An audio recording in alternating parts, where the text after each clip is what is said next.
Bin Jojo. Non, c'est pas, non, je crois que non.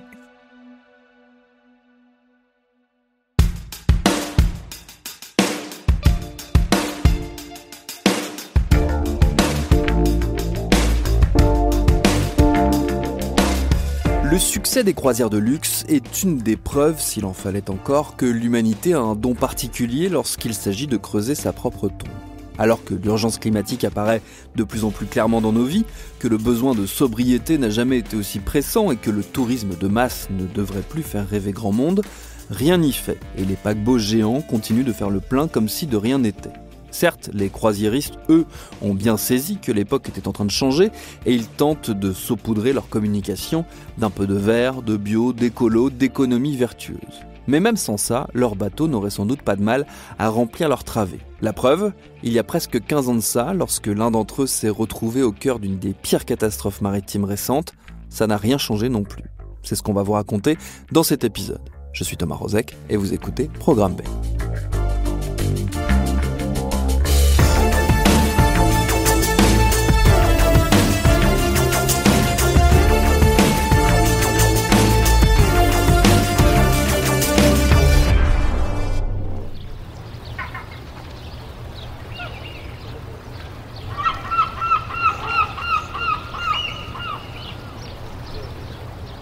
Nous sommes le 7 juillet 2006 sur le port de Civitavecchia.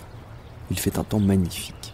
Civitavecchia, c'est le principal port de la province de Rome, le cœur de son industrie de transport maritime. C'est donc logiquement l'endroit où l'on célèbre le lancement des plus beaux navires italiens. Et ce jour-là, celui dont on fête la mise en service, c'est le Costa Concordia. Ce bateau-là, ce n'est pas n'importe quel paquebot. En ce début des années 2000, c'est le plus gros jamais construit en Italie. Il sort tout juste des chantiers de l'armateur Fincantieri et il est le premier d'une série d'immeubles flottants censés incarner le futur du tourisme maritime.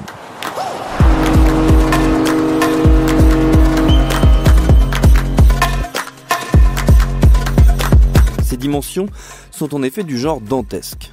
290 mètres de long, 35 mètres de large, près de 80 mètres de haut, un géant dont la fabrication a coûté pas loin de 450 millions d'euros. Et à l'intérieur, les aménagements de ce que ses créateurs décrivent comme un temple du divertissement sont à la mesure de ce gigantisme. 1500 cabines, 5 restaurants, 13 bars, 5 jacuzzis, 4 piscines, un théâtre, des terrains de sport, un spa de 6000 m² sur 2 étages, un casino, une discothèque, des salles de jeu, bref, c'est difficile de décrire l'ampleur du Costa Concordia sans tomber dans les clichés du style une ville sur l'eau, etc., etc. C'est pourtant la réalité. L'idée étant que les quelques 3200 passagers vivent, s'amusent et dépensent un maximum de leur budget vacances dans les travées du bateau pendant qu'ils les baladent d'un port méditerranéen à l'autre. Mais revenons à ce 7 juillet 2006. Pour l'heure, le Costa Concordia attend le feu vert de sa marraine pour appareiller. Comme c'est l'usage dans la marine, où les habitudes ont la vie dure, on a fait appel à une vedette pour procéder au lancement traditionnel de la bouteille de champagne qui, en éclatant sur la coque, baptise le navire. Ce jour-là, c'est la top modèle et comédienne Eva Herzigova qui s'y colle. L'événement est filmé par quelques amateurs. Bon, on est en 2006, donc la qualité est assez médiocre. Mais on entend assez bien, sur les images qui sont parvenues jusqu'à nous, qu'il y a quelque chose qui cloche.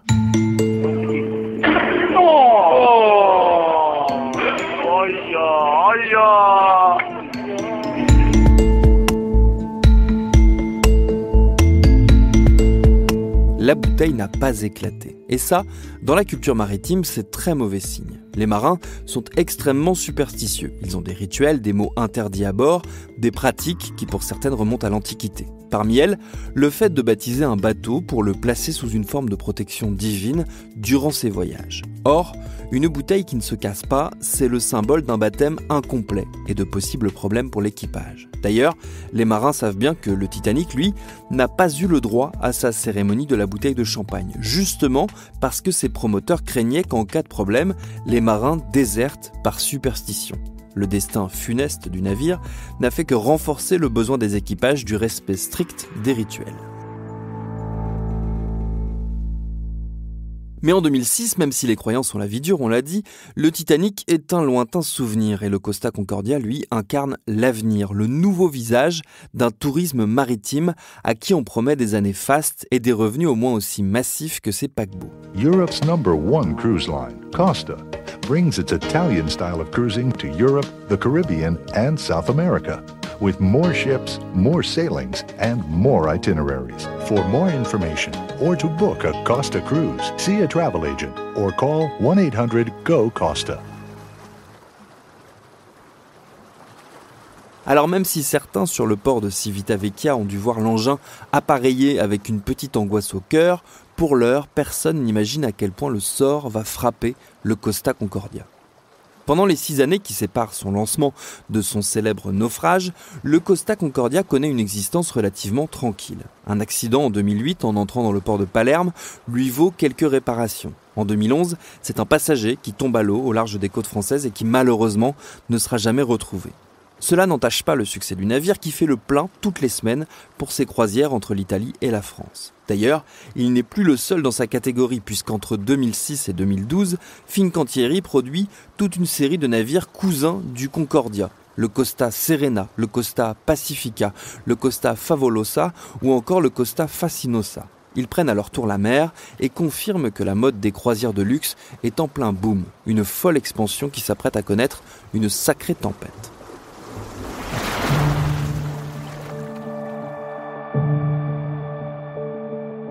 Nous sommes désormais le 13 janvier 2012 et le Costa Concordia s'apprête à démarrer la dernière étape de sa croisière hebdomadaire. Il est parti de Savone, au nord-ouest de l'Italie, 7 jours plus tôt et il se prépare à y retourner après être passé successivement par Marseille, Barcelone, les Baléares, la Sardaigne et enfin Civitavecchia, là où tout a commencé à côté de Rome. C'est de là qu'il apparaît direction Savone à 19h18.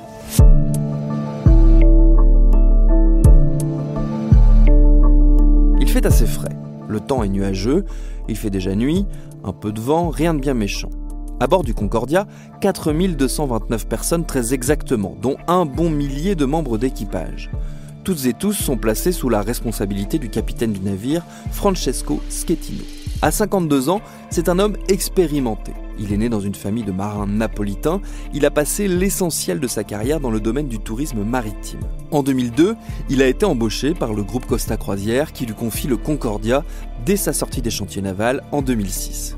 Il lui arrive également de commander d'autres navires de l'entreprise, notamment le Costa Atlantica, à la barre duquel il fait preuve de pas mal d'imprudence, comme en 2010, lorsqu'il rentre trop vite dans un port allemand de la mer Baltique et qu'il percute un autre paquebot au passage. Par chance, l'accident ne fait pas de victimes et est très vite oublié. Schettino retrouve rapidement la barre du Concordia et ses restaurants luxueux, dont le Milano, où il est attablé ce soir du 13 janvier 2012.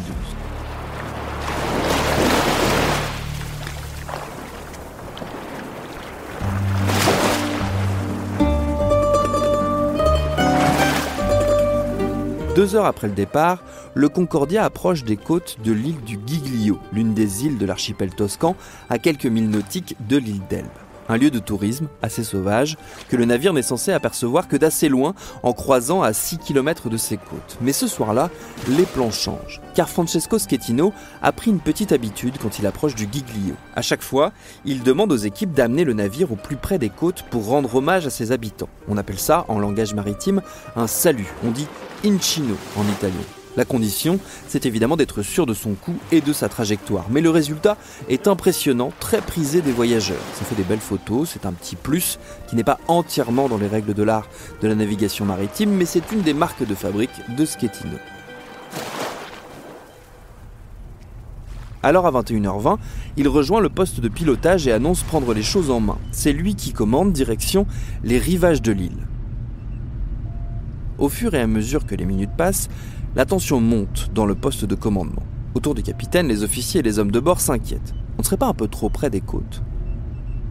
Le timonier qui tient le gouvernail du bateau ne sait plus où donner de la tête. Les ordres et contre-ordres pleuvent. Il finit par se tromper, il pousse la barre à gauche au lieu de la droite.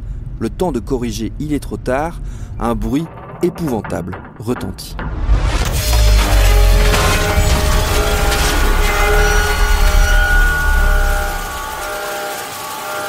est 21h45. Le Concordia vient de percuter un récif. Un trou béant s'est ouvert à l'arrière. Le paquebot est déchiré sur 53 mètres de long et sur une largeur allant jusqu'à 7 mètres de haut.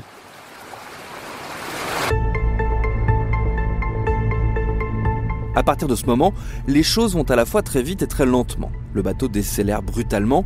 Schettino ordonne immédiatement de fermer les portes étanches pour protéger les infrastructures essentielles du navire, mais les portes fonctionnent mal et l'eau se propage à toute allure. En quelques minutes, les compartiments qui comprennent notamment les moteurs électriques de propulsion et les générateurs diesel principaux sont noyés. Le courant s'éteint, le navire est plongé dans le noir. À l'intérieur, c'est la panique. Personne ne comprend ce qu'il se passe. Le personnel et les passagers ont énormément de mal à communiquer. La plupart des employés du navire parlent assez mal italien et assez peu anglais. Il faut s'imaginer l'équivalent d'une petite ville entièrement plongée dans l'obscurité, ballottée par les flots, avec des ascenseurs bloqués, des alarmes qui retentissent. C'est le chaos. Côté secours, c'est aussi très confus. Les gardes-côtes parviennent à joindre le poste de commande. Une première fois, ils s'inquiètent de la situation du bateau. On leur parle du blackout électrique, mais pas du choc avec le récif, en promettant de les rappeler. Pendant ce temps, Schettino prévient ses chefs chez Costa Croisière. Mais au téléphone, il n'est pas très clair. Les informations sur la situation réelle du paquebot ne parviennent pas jusqu'aux équipes d'ingénieurs qui donnent des consignes impossibles à suivre, pendant que le bateau, lui, continue de se remplir et de dériver de plus en plus dangereusement vers l'île du Giglio.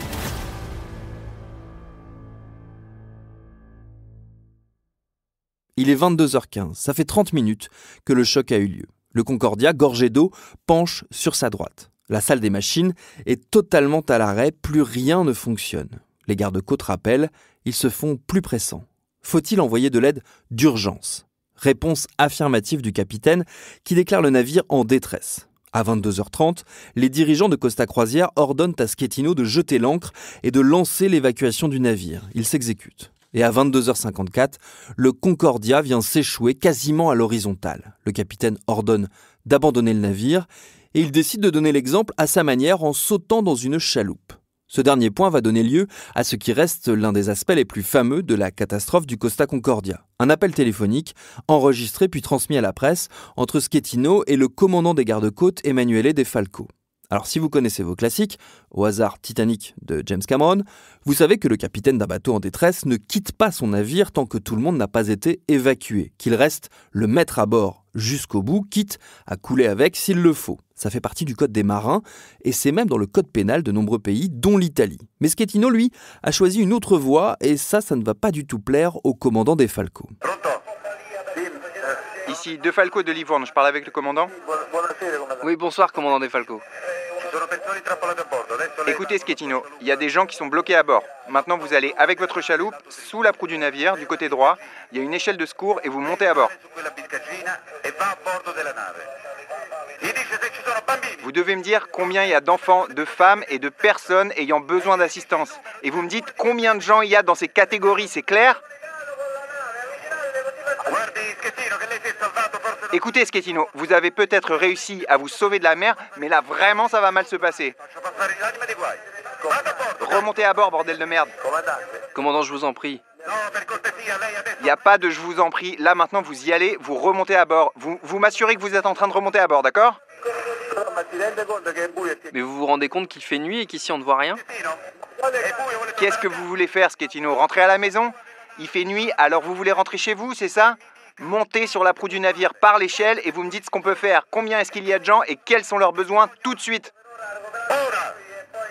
D'accord, commandant. Allez-y immédiatement. Vada a bordo cazzo, remonter à bord, bordel de merde. La phrase va faire le tour du monde, on la retrouvera même sur des t-shirts. Mais derrière la plaisanterie et le ridicule de la situation, il y a une réalité bien moins amusante. Schettino n'est jamais remonté à bord. Dès minuit, il était sur la terre ferme, alors que les derniers passagers ne seront ramenés sains et saufs qu'à 6h du matin. Tout au bout, quand le bateau commençait à partir, on s'est retrouvés à se tenir par des cordes dans le vide. Il y en a qui tombaient dans l'eau. On a été sauvés les derniers avec ma famille et c'est horrible, c'est honteux ce qu'ils ont fait. Et puis c'est l'heure terrible du bilan. Il manque 32 personnes parmi les occupants du bateau. 32 morts. Les victimes sont allemandes, italiennes, françaises, indiennes, hongroises, espagnoles, péruviennes, américaines. des hommes, des femmes, des touristes et des membres d'équipage. À ces morts s'ajoutent des dizaines de blessés et une image folle, celle de ce monstre des mers, ce bateau démesuré, couché sur son flanc comme une baleine échouée. Immédiatement, on se met en quête des responsabilités dans ce fiasco monumental. Et le coupable idéal est très rapidement trouvé, Francesco Schettino. Le capitaine déchu, rebaptisé capitaine trouillard dès le lendemain du drame. Il a tout pour endosser le rôle. Il a fui, il a menti, il a tardé à donner l'alerte et à décider de l'évacuation. Il a même tenté de dissimuler la présence à bord de sa maîtresse, une danseuse moldave qu'il avait embarquée sans autorisation. Bref, rien ne va. La justice décide donc de le placer immédiatement en détention avec son commandant au second. Ils sont accusés d'homicide, de naufrage et d'abandon de navire. Ils passent 4 jours en prison avant d'être mis en résidence surveillée. Mais si Schettino n'a clairement pas brillé durant la catastrophe, il n'est pas le seul à avoir des choses à se reprocher. De nouveaux enregistrements diffusés par la presse italienne quelques jours après le naufrage viennent éclairer la situation différemment. On y entend que le choix de venir frôler l'île du Giglio pour le fameux salut n'est pas uniquement une décision du capitaine. Ses supérieurs ont insisté pour qu'il le fasse.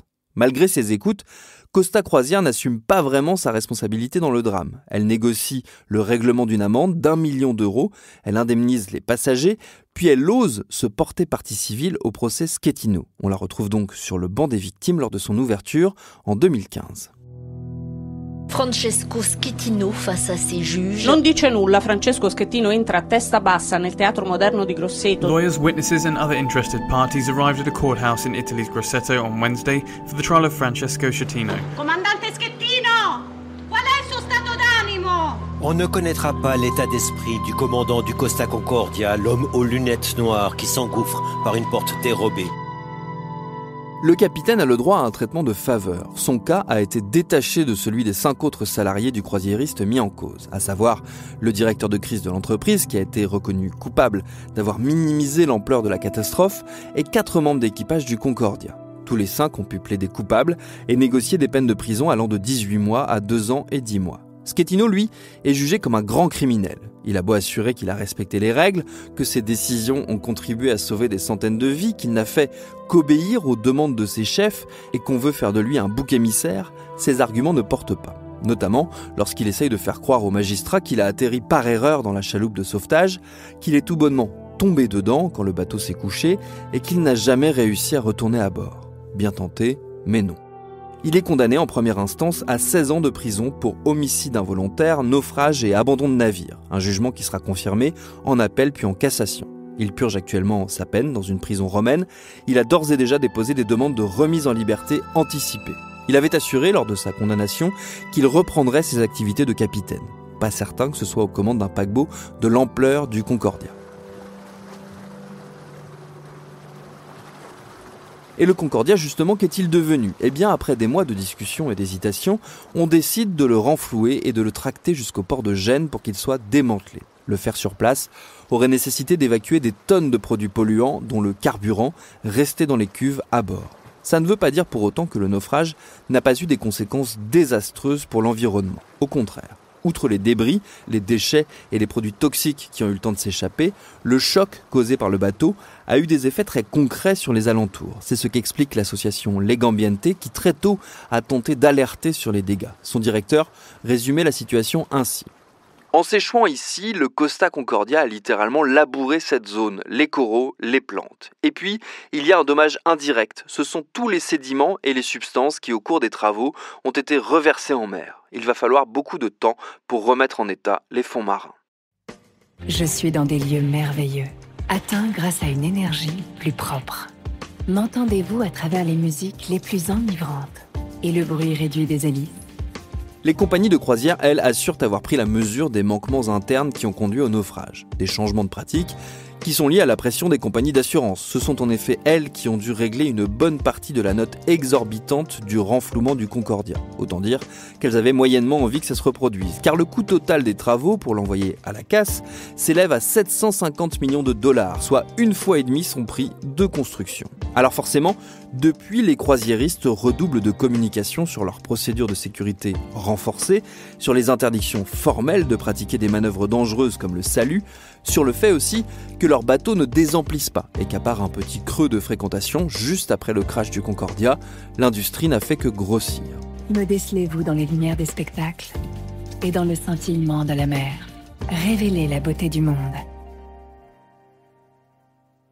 L'angle mort monstrueux de tout ça, c'est évidemment le désastre écologique que représentent les paquebots de croisière. Régulièrement, des collectifs militants, à l'image de Stop Croisière à Marseille, tentent d'alerter les pouvoirs publics sur la nécessité de mettre des freins, à minima, à cette aberration, notamment sur la question de la pollution de l'air, largement aggravée par la présence des paquebots. Des voix s'élèvent pour demander des moratoires, des jauges, limitant l'accès uniquement aux bateaux de moins de 1000 passagers. Mais rien n'y fait. En 2024, le port de Marseille a vu passer plus de 2,5 millions de passagers et rien, ni les naufrages, ni l'urgence écologique ne semblent devoir infléchir le cap mortifère que nous imposent les monstres des mers et leurs armateurs. Tout le monde déteste les croisières et tout le monde déteste les croisières. Merci à Mathéa Pierra et Charlotte Bex qui m'ont aidé à préparer cet épisode de Programme B, un podcast de Binge Audio réalisé par Paul Berthiaud. Tous nos épisodes, les anciens comme les nouveaux, sont à retrouver sur toutes vos applis de podcast préférés. Cherchez-nous sur Internet si vous voulez nous parler et à très vite pour un nouvel épisode.